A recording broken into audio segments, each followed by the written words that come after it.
Okay, we're going to show what figure skates will and will not fit into the Sparx skate sharpener. Just for review, Sparx skate sharpener has a clamp here that is self-centering, and it's designed for blades that have a constant thickness. So in the last video I did with figure skates, I used one that was like this, and it has a constant thickness blade, and so that will physically clamp in here, and it's solid. It self-centers. And that's just a low-end right L right there. This particular blade is a Legacy, Jackson Ultima Legacy, and it'll fit in there because the thickness across here again is constant. That will go into the clamp like this and hold. This is the toe pick protector. This is what clamps on the tail end of the skate that allows just a little bit exposed, about 1 to 2 millimeters. This completely covers the toe pick. And these are snugged down with a clamp just so that they can pivot a little bit, and they sit here on the rail. Now these are not defining this dimension this way. They're just designing the Z height, where it sits at. So when you do this, you have to adjust the snail cam on here to a position 1.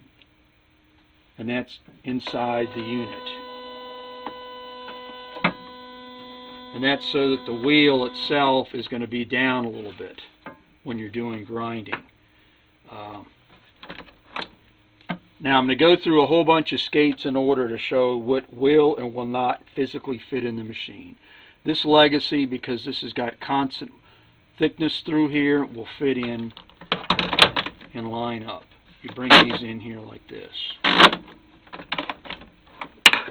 This low-end skate that is just a starter skate, it's got constant thickness, this will fit. And if I just go through a boneyard of skates here, here's one that doesn't like to clamp. This is a high-end blade, but actually this is a Phantom MK made in England, but this is side honed through here. This is thinner here than it is through here. So if you put this in here like this, you could conceivably sharpen with this thing, but it's not going to want to clamp very well, because again, this does not have constant thickness. It's thinner right here than it is here or here. And so most skate sharpeners that do that clamp it way up here on the stanchions. And so this is a particular blade that's a high-end blade called a Phantom. It's not going to work with this machine. Then if you take another blade that's not going to work, you can take a matrix blade, Legacy here. This is a composite blade. This is not even going to want to fit in here because it's got a clamp way up onto here, and it's not going to open up wide enough. So this composite blade that has stainless steel plus an aluminum frame is not going to go ahead and grab on a Sparx unit. Then if you take one of the most popular blades known to man for figure skating is a Coronation Ace. It's a classical blade, very good blade here from John Wilson. This is constant thickness on this particular blade, at least this variant, and this will clamp in the unit very well, like this. There's no wobble in it, and so of course you use these gizmos from Sparx, and you connect up on the blade to protect the toe pick, and you also have it on the rear. And again, you adjust these such that it's only showing 2 millimeters on here roughly, and this completely covers the toe pick. Then you run the machine back and forth over here just to see the wheel is not touching the toe pick, and is going to grind the whole back end on this. So Coronation Ace with flat sides here fits in the Sparx machine. When I go through another skate here, this is a Paramount 440 stainless, and this is actually a pattern 99. The pattern 99 really doesn't define the skate, the pattern 99 is actually a profile. It has a profile to here, then another one to here, another one to here. I think this is 12, 27, and I believe this is either an 8 or 9 foot radius, the tail end section. Don't know it off the top of my head, but this composite frame, very robust, aluminum, stainless. This is not going to fit in the machine. It's a high-end blade. The toe pick is almost to where if your beginner touches this, you're going to go ahead and skate and bust your butt, because the toe pick is very much aggressive toe pick on this. Then if I go through another classical skate, Olympic stuff, gold seal here. This is side honed. This particular gold seal is side honed, and it's thinner here, thicker over here, thicker over here. If you clamp this in here, this actually blade is so big it almost won't even fit in the unit. That's another issue. It's not going to want to reliably clamp that well. So you could sharpen it, but the thing is, where the heck is it clamping on here? Because it's thinner here than it is over here. So if the skate is not like this on here, I would be hesitant, to do that. I may do that in another video as an experiment, but I wouldn't want to put a good set of gold seals on there in this machine. Another thing on the clamp on this is more made for rental skates. This type of skate's got a very aggressive toe pick here, like this. And if you go through and take a rental skate like this is all one thickness. You put the clamps on there. This holds very well on here. No wobble at all.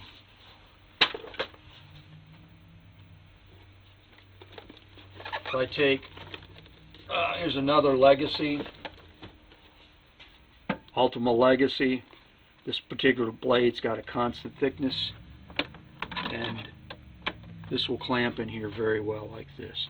Now, what's amazing on this is when these are pulled all the way back, you're almost running to where the limit is on the skate.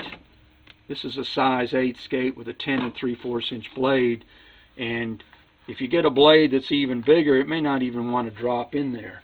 And I'm not sure what the limit is. I don't want to be quoted on there, but you're getting to where the little clamp pieces, size 8, if you start to get maybe a 10 or 12, a bigger skate, you're going to run to where it may not be able to fit in there.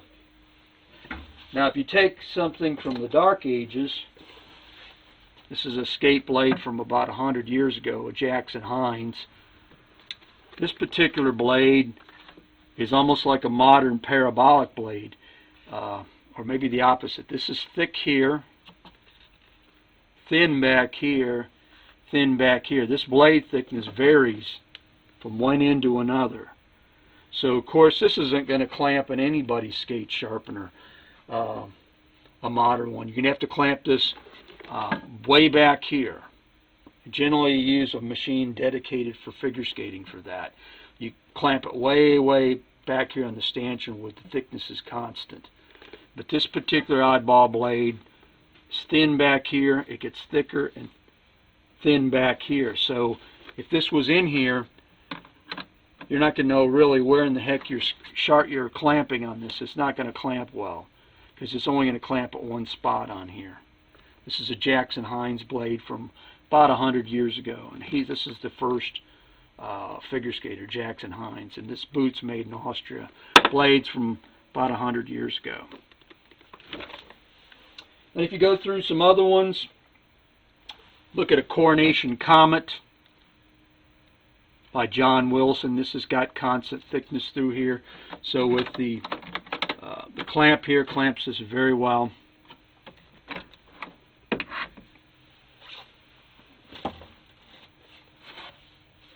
Here's one that is a Wilson Excel, constant thickness. This clamps in here very well. And just for kicks, we'll throw in one by B&B. The clamps on boots. This is probably from 1880s to 1900. And this particular one is not going to clamp in there. And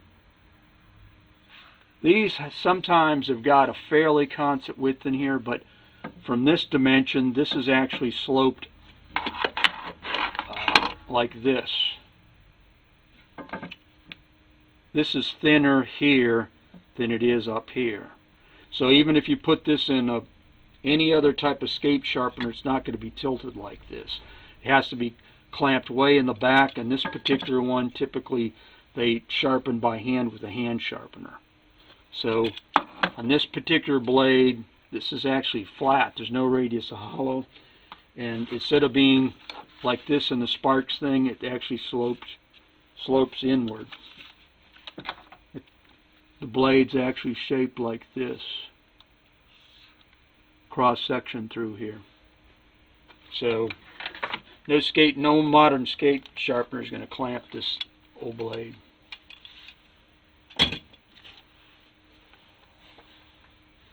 Here's another one. That's a sister skate to the XL. So this machine, for summary, is made for blades with this constant thickness across here. It's got the protector that you have to clamp on. It's a little bit slower to do than some of the other machines, but this actually seems to work fairly well. I'm probably going to go ahead and sharpen some of these skates on this in another video. I've done only a few, but this clamp, you have to trial and error get this set up so it touches just a couple millimeters. Again, this fits in the holder like this. This comes in. These define the Z height, so they pivot a little bit. So they're fitting in this rail that's through here.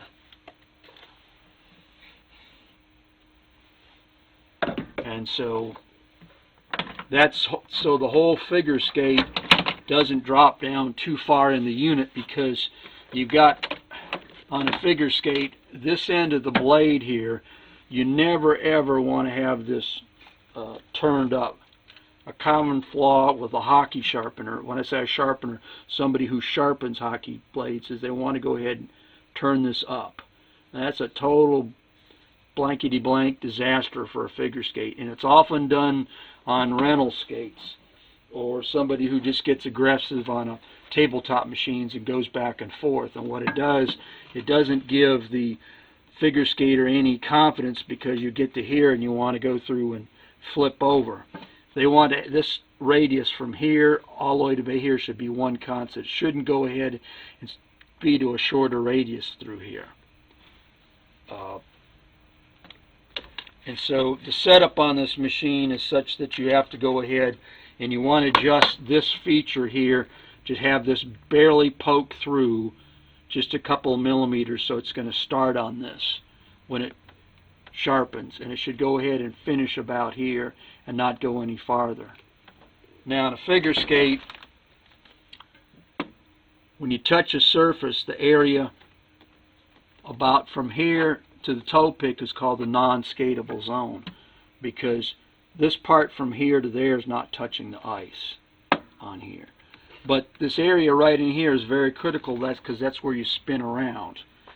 So the main criteria in a figure skate is you never really want to alter this profile.